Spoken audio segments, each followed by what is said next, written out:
አሳሩ በዛብህና ምክረሰናይ በሆጋቸው የሁላችንንም የኑሮ ጉዳይ ያነሳሉ። በምክረ ሐሳባቸው ሕይወታችንን እየዳሰሱ መንገዳችንን በሰናይ ጎዳና ይገነባሉ።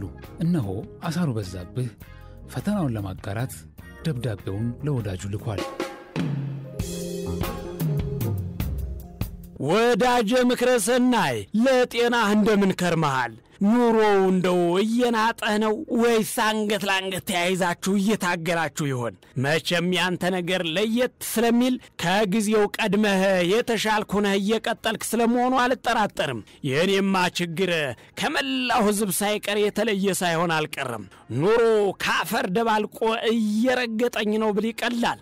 እንደው ዝም ብዬ ወጭና ገቢዬን ስገምት ዕለታዊ እንቅስቃሴን ከገቢዬ ጋር ያነጻጸርኩ ሳይው ወጥቶ መግባት በራሱ ስጋት ፈጠረብኝ። የዛሬ ስንት ዓመት በለመድኩት ያኗኗር ዘዬ መቀጠል የማይሆን ሆኗል። የተጨመረውን ደሞዝ እንዲሁ ዝም ብዬ ሳይው ራሱ ቂጣ ከማነስሽ መቆረስሽ እያስባለኝ ነው።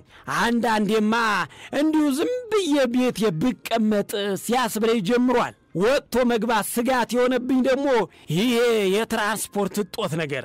መቼም ትራንስፖርቱ ለምን ጠፋ እንደማትለኛ አምናለሁ። ከሰሞኑማ ነገሩ ሁሉ ብሶበት የኛ ሰልፍ ቀርቶ ተረኞቹ ተሰላፊዎቹ መኪኖቹ ሆነዋል።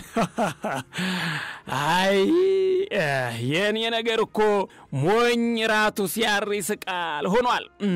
በችግሩና በመከራው የሚዝናና እንደኔ ያለ ስለመኖሩ ተጠራጠራለሁ።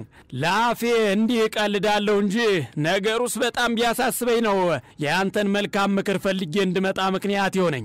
እንደው ግን ወዳጄ ይሄ በየጊዜው የሚደረግ የነዳጅ ጭማሪና መጥፋት ነገር ሊያሳስበን የሚገባ ጉዳይ አይደለም ትላለህ? ለእኔ ግን ከዚህ የባሰ አስጨናቂ ነገር ይኖራል ብዬ አላስብም። እንደሱ የምለው እንዲሁ በደፈናው የመቃወም ሱስ ኑሮብኝ ሳይሆን ነዳጅ ጨመረ ማለት ሁሉም ነገር ላይ ዋጋ ይጨምራል ማለት ስለሆነ ነው። እንዲህ ባናቱ የሚጨመረውና ጀርባችንን ያጎበጠው የነዳጅ ዋጋ ነገር እንደ ቢጫ ወባ አናታችን ላይ ቢወጣ እኮ ነው መፍትሄ ካለ በሚል ወደ አንተ ይሄን ደብዳቤ መጻፌ። ለነገሩ እኔ እንዲህ እላለሁ እንጂ ጭማሪውስ ከዚህ በኋላም የሚቀጥል እንጂ የሚቋረጥ አይመስልም። ምን መጨመር ብቻ በእሱ ቢያበቃማ አንድ ነገር ነው። መጨመሩ ሳያንስ የነዳጅ እጥረትና በየቦታው ያለው የትራንስፖርት ሰልፍ ነገር ደግሞ ሄድ መጣ የሚል ቢመስልም ነገሩን በዘላቂነት ሲታሰብ ግን ይብሱኑ አስጨናቂ ያደርገዋል። እንዴ የሰሞኑኑ የተሽከርካሪዎችን ሰልፍ አይታል? የኛ የተጓዦችን ሰልፍ አስንቋል እኮ። እሱም መሃል ላይ የነዳጅ አቅርቦት ካላለቀ ነው። እንግዲህ አስበው ስንት ሰዓት ሙሉ ተሰልፈው ሰልፋቸው ሲደርስ አልቋል ሊባሉም ይችላሉ። በዚህ ላይ ማደያው ጋር እስኪደርሱ ሲንፏቀቁ የሚጨርሱትን ጊዜና ነዳጅ ብትልስ ሁላችንም በተዋረድ የችግሩ አካል መሆናችንን ቢያሳየኝም ታች ያለነው የማህበረሰብ ክፍሎች ግን በዚህ ምክንያት የምንጎዳው ጉዳት በቀላል የሚታይ አይመስለኝም። ምክንያቱም ብዙሃኑ ህብረተሰብ በአማራጭ ትራንስፖርት ስለሚንቀሳቀስ የከበደው ጫና እዚህኛው ማህበረሰብ ላይ ያርፋል። እንግዲህ እዚህ ላይ ነው እንኳንም ዘንቦብሽ እንዲያውም ጤዛነሽ የሆነው የትራንስፖርት ነገር የሚያማረረን። የነዳጅ እጥረቱን ተከትሎ ብሶበት አርፏል። መቼም እንዲህ ችግሮች በሚፈትኑን ጊዜማ ለቁጥጥርም ስለማይመች ጠያቂም ተጠያቂም አይኖርም። በዚህ ላይ ሰሞነኛ የበዓላት መደራረብ ተጨምሮ መሰረታዊ የሚባሉት ምርቶች እንዴት እንደሚሆኑ ብቻ እንጃ። ነዳጁ ሲጨምርባቸው እነሱም ዋጋውን የሚያጣጡት በሸማቹ እንደመሆኑ ኑሮን እንዴት ልንገፋው ይሆን እያስባለኝ ነው። እንደው በዓላቱስ እሺ ይሁን መጥተው ያጆች ናቸው። ቋሚውንና ሂድ ቢሉት የማይሄደውን የማይገፋውን ኑሮ እንዴት ልንገፋው ይሆን?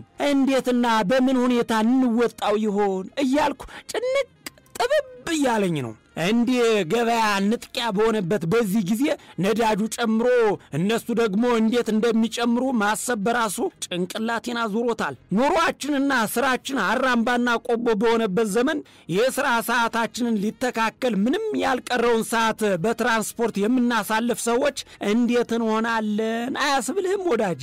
ነው ወይስ አንተ ለዚህም ችግር መፍትሄ አበጅተህ ተረጋግተሃል? እኔ ግን ምንም አልዋሽም ክፉኛ ሐሳብ ገብቶኛል፣ ጨንቆኛል። እንዴት አልጨነቅ? ይሄ በየጊዜው ዓለምንም የኑሮ እድገት የሚጨምረውና ከስር የሚቦረቡረን ከላይ የሚኮረኩመን የነዳጅ ነገር አሳሳቢ አይደለም ብለህ ታስብ ይሆናል። ወዳጅ ይህን ነገር በደንብ ልታጤነው ይገባል። እኔም ለዛሬ ወዴት እየሄድን ነው፣ መጪው ጊዜስ እንዴት ሊያደርገን ነው የሚለው ነገር ቢያሳስበኝ ነው ያንተን መልካም ምክር እንድፈልግ ያደረገኝ። ወዳጅ ነዳጅ በኢትዮጵያ እጅግ ተወዳጅ ብቻ ሳይሆን እስትንፋስ ሆኗል። ይኸው ኑሮን አያንረውም ሲሉን አንድ ብሎ የነዳጅ ድጎማ ከተነሳ ጀምሮ ኑሮ እንደ ተራራ ገደል ሆኖብኛል እንዳለው ሰውዬ እኛንም ግራ እያጋባን ከአንዱ ጥግ ወደ ሌላው ጥግ እያላተመን ነው። እኛ እንግዲህ ዋጋችን እያሽቆለቆለ የነዳጅ ዋጋ እንዲህ ጨምሮ የት ሊያደርሰን ይሆን? እኛንስ እንዲህ የሚንረው ኑሮ ጨምሮ የት ሊያደርሰን ይሆን እያልኩ እየተብሰለሰልኩ ነው። አሁንማ ነዳጁ ሲጨምር እሱን ተከትሎ የሚጨምረው ትራንስፖርት ብትል የሸቀጥ ዋጋ ገና ጨርቃችንን ያስጥለናል። ብዙ መፍትሄ ይደረግለታል የተባለው የህገወጥ ነዳጅ ግብይት ነገርም በየቦታው አሳሳቢ ሆኗል። አሁን ከሰሞኑ ስሰማ አንዳንድ የኢትዮጵያ አካባቢዎች ላይ ያለው የነዳጅ እጥረት ነገር ከባድ እየሆነ በተቃራኒው ለህገወጦች ደግሞ መንገድ እየከፈተ ነው። እሱ ይገርማል እንዴ 500 የወረዳ ከተሞች አንድም ነዳጅ ማደያ የላቸውም የሚል ነገር ሁሉ ሰምቻለሁ። እንግዲህ ዋጋው የተወደደ ነገር ሁሉ ፈላጊው ብዙ ነው። በዚህ ላይ አቅርቦቱ ደግሞ የእናቴ መቀነት አደናቀፈኝ አይነት የሞር ነገር ደግሞ ሳቅ ያጭራል። አይ እንደው ግርም ቢለኝ ነው እንጂ እንዲህ ሳቅ ያለኝ ነገሩ ሳያስቅም። ከሰሞኑ የነዳጅ ዋጋ ከመጨመሩ ላይ እጥረቱ የተፈጠረው ደግሞ የዕለት ቀለባችንን የምትሰፍርልን ጅቡቲ በሆኑና ባልሆኑ ምክንያቶች ለሆኑ ቀናት ምንም አይነት ስራ ባለመስራቷ ነው አሉ። እንግዲህ ለተወሰኑ ቀናት ጅቡቲ ረፍት ላይ ስለነበረች የኛ እንቅስቃሴ መስተጓጎል ገጥሞታል እንደማለት ነው። ወዳጅ ይህን ሁሉ ሚሊዮን ህዝብ የምታስተዳድረው ታላቋ ኢትዮጵያ በሚጢጥየዋ ጅቡቲ እስትንፋሷ ተያዘ ማለት አይደለም። እንደው ክፉን ያርቀው እንጂ የከፋ ነገር ቢፈጠር ግን እንዲህ በችርቻሮ የምንኖረው ህይወት መጨረሻው ምን ሊሆን ነው? እጅግ ያሳስባል። በቀን ስንትና ስንት ሚሊዮን ሊትር ነዳጅ ተጠቃሚ የሆነች ሀገር እንዴት በአንድ የወደብ አማራጭ ብቻ ለመጓዝ ትገደዳለች? እንደው የምንጠቀመው ወደብና ክራዩ አዋጭ ነው? በዚህ ላይ ነዳጁ የሚፈለግበት ቦታ እስኪደርስ ድረስ ያለው እንግልትና የህገወጥ ንግድ ሲሳይ የመሆኑ ነገር ዞሮ እኛን ዕዳ ከፋይ ዕዳ ተሸካሚ እያደረገን ነው። እየተባባሰ የመጣው የዓለም የሰላም እጦት ጦርነትና አለመረጋጋት የነዳጁ ዋጋ በራሱ እንዳይሰክን አድርጎታል። እኛማ ችግርና መከራ ዕጣፋንታችን ይመስል መርጦ ይከተለናል። የራሳችን ችግር ሳያንሰን ሌላ የተቀረው ዓለም ጣጣ ለኛ ይተርፋል። ዓለም ላይ የነዳጅ ዋጋ በየምክንያቱ ሲዋዥቅ ወጀቡ የሚያርፈው እኛው ላይ ሆነ። በዚህ ሁኔታ ግን እኛም ኑሮን ተንቀሳቅሶ መቀጠሉ የከፋ ፈተና እንዳይሆንብን አንድ መፍትሄ ቢበጅለት አስብሎኛል። ነገሩ በዚህ የሚቀጥል ከሆነ ግን ቀጣይ ዓመት እንቅስቃሴያችንን ወይ በፈረቃ እናደርገዋለን፣ አለበለዚያም በባህላዊ ትራንስፖርት ወደ አሻን ቦታ ለመንቀሳቀስ እንገደዳለን፣ አሊያም አቅማችን በፈቀደ ከቤታችን ሆነን እንሰራለን ወደ ማለት ሐሳብ እየመጣው ነው። ለማንኛውም ወዳጀ ምክረ ሰናይ ይሄ ችግር የኔ ብቻ እንዳይመስል፣ ችግሩ አንተንም ጨምሮ ሁሉንም የሚመለከት ነው። እናንተም ቢሆን ይሻላል ቢሆን ይበጃል የምትለውን መልካም ሐሳብ ከተበላክልኝ አክባሪ ወዳጅህ አሳሩ በዛብህ። እነሆ ምክረ ሰናይ ለአሳሩ በዛብህ ጉዳይ መልስ ይሰጣል። ወዳጄ አሳሩ በዛብህ ለጤና እንደምን አለ? እኔ በጣም ደህና ነኝ። መቼም ከጤና በላይ አሳሳቢ ነገር የለም ብዬ ነው ቀድሜ ደህንነትህን መጠየቄ። እኔም ከሰሞኑን የአየር ሁኔታው መለወጥ ተከትሎ ትንሽ ጉንፋን ቢጤ አሞኝ ከረመ እንጂ ደህና ነኝ። ወዳጄ ዛሬ ክፉኛ አሳስቦ የኔን መልካም ምክር ፈልገህ የላከው መልእክትህ በእርግጥም የሀገር ችግር ነው። በዚህ ስልጡንና ፈጣን ዘመን አጠቃላይ እንቅስቃሴያችን የሚመዘነው በትርፍና ኪሳራ እንደመሆኑ አንተም ትርፍና ኪሳራህን መመዘን ትክክልና ተገቢ ነው። እንደኔና አንተ ያለ ቤተሰብ የሚያስተዳድር ሰው አይደለም የዛሬን ለነገ ለልጆቻችን የምናስቀምጠው ቅርስም ጭምር ሊያሳስበን ይገባል ባይ ነኝ። ለዚህም ነው ዛሬ ያነሳውን ጉዳይ የሁሉም ጉዳይ ነው ማለቴ። የነዳጅ ጭማሪውን ተከትሎ አገልግሎት ሰጪዎችና መሰረታዊ ምርት አቅራቢዎች ላይ የሚያሳድረው ጫና በቀላሉ የሚታይ አይሆንም። ይሄን ጫና ደግሞ በከፍተኛ ሁኔታ የሚያርፈው ዝቅተኛ ኑሮ ላይ ያለው የማህበረሰብ ክፍል እንደመሆኑ በተለይም የወር ተከፋዩን ዜጋ በኑሮ ክፉኛ ያደቃል። እንግዲህ ከዚህ ጫና ላይ ጥረት ይገጥማል። ከጥረቱም ላይ ያጭበርባሪው መብዛት ነገሩን ያወሳስበዋል። ሁሌም ጥረት ያለበት ሸቀጥ ላልተገባ ትርፍ ማካበቻ ምቹ እንደመሆኑ የነዳጅም ነገር በየክልሎች እንደምታየው ወይ ከነጭራሹም አልገባልንም ይባላል። አለበለዚያም ህገ ወጦች ባልተገባ መንገድ ሲያጓጉዙት ይስተዋላል። ወዳጄ ወደድንም ጠላን ችግሩ አይኑን አፍጥጦ ሁላችንም ቤት እየገባ በመሆኑ በዘላቂነት ከመንግስት በኩል የመፍትሄ አማራጮች ተጠባቂ ሊሆኑ ይገባል። የነዳጅ ዋጋ በዚህ ልክ እየበረረ መዳረሻው የት ይሆን የሚለው ጥያቄ ሁሉም ሰው ጥያቄና ስጋት መሆኑን መገንዘብም ይገባል። የነዳጅ ዋጋ መጨመር ማለት በቤት ኪራይ የሚኖረው ብዙሃኑ ህዝብ ሌላ ጥፍ ዋጋ ይጠብቀዋል።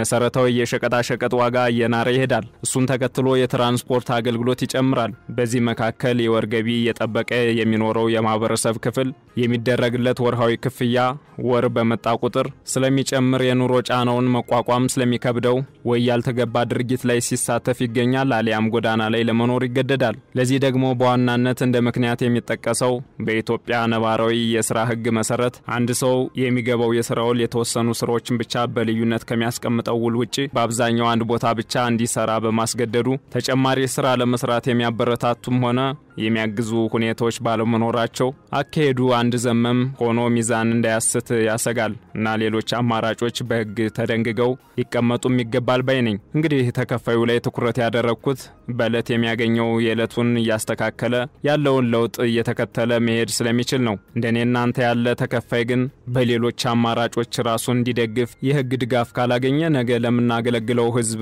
ፍታዊ የሆነ ስራ መስራት እንችላለን ብዬ አላምንም። ሌላው በጊዜያዊነት የሚስተዋለው የችግሩ ተያያዥ ምክንያት በተለያዩ ቦታዎች ያለው ነዳጅን በህገወጥ መንገድ የማባከን አካሄድ ትልቁ የብክነት ምክንያት ነው። ይሄን ለመፍታት በዋናነት ከህግ አካላት ጋር በጋራ ተጠናክሮ መስራትና የቁጥጥር ስርዓቱን ብቻ ሳይሆን አሰራሩንም ማዘመን ይደር የማይባል ጉዳይ ነው። እንዲህ ያሉ ብልሹ አሰራሮችን ማህበረሰቡም ሲመለከት በቸልታ አለመመልከትና ለህግ አካላት ችግሩን ማሳወቅም ከህዝቡ በኩል ሊታሰብበት የሚገባ ጉዳይ ነው። አለበለዚያ በመናገባኝ ስሜት በመሆን በደፈናው ነዳጅ ጠፋና ተወደደ እያልን ችግሩን ማስተጋባት ይብሱኑ ሌሎችኑ ማሸበር ነውና በአቅማችን መፍትሄ ልናበጅ ይገባል። ምን ይሄ ብቻ በየቦታው ባሉ አለመረጋጋቶች ምክንያት ነዳጅ የሚያመላልሱ ቦቴዎች ላይ የሚደርሰውን ጥቃት ለህዝብ ካለማሰብ የሚመጣ ችግር በመሆኑ እንዲህ ያሉ ተግባራትን ህዝቡ አፉን ሞልቶ ሊቃወም ይገባል። አለበለዚያ ቸገረን እያሉ ሙሉ ኃላፊነትን ለአንድ ወገን ሰጥቶ ራስን ከተጠያቂነት አውጥቶ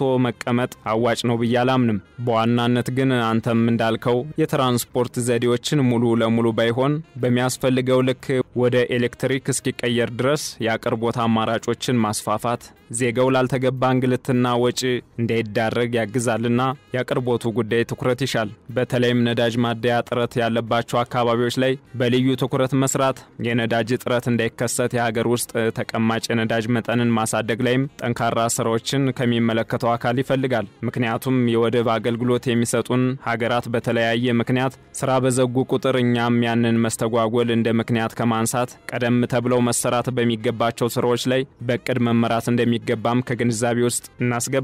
ሌላውና በዘላቂነት መፍትሄ የሚሻው ጉዳይ የወደብ ጉዳይ እንደሆነ ባለፈው ሳምንት ነዳጅ ላይ የገጠመን ችግር ጥሩ ማሳያ ነው። ወዳጄ ትክክለኛ ችግራችንን ማግኘት ጥሩ ነው። ጅቡቲን የምታህል ትንሽ ሀገር ታላላቆቹን ሀገራት ባሻት ዋጋ አከራይታ ጥቅሟን ማስጠበቅ የቻለችው የወደብ ባለቤት በመሆኗ ነው። ከ100 ሚሊዮን ላፊ ህዝብ ይዘን በወደብ አለመኖር ምክንያት ከወጪው በላይ በገዛ ገንዘባችን በራሳችን የምንገዛው ምርት መረከብ አለመቻላችን ሊያስቆጨን የሚገባ ጉዳይ ነው። እንግዲህ ወዳጄ አንተን ጨምሮ ሁሉም ኢትዮጵያዊ የወደብ ጉዳይ ቅንጦት አለመሆኑን አሁን በተጨባጭ ይረዳዋል ብዬ አምናለሁ። እንግዲህ ወደ ዘመናዊው የኤሌክትሪክ ተሽከርካሪ የመዘዋወራችንም ነገር ይበል የሚያሰኝና የሚበረታታ ነው። ቁጥሩ ትንሽ ይሁን እንጂ ጅማሮ ይበል የሚያሰኝ ነውና በሁሉም መስክ ተደራሽነቱና አቅርቦቱ እንዲስፋፋ ማድረግ ላይ ማተኮር ይገባል ባይም ነኝ። ወዳጅ አሳሩ ችግሩ የተራራ ያህል ገዝፎ ቢመጣብንም እና ቢታየንም ከነተረቱ ከልብ ካለቀሱ ነውና መፍትሄውን በጋራና በመተጋገዝ የሚመጣ ነው ባይ ነኝ።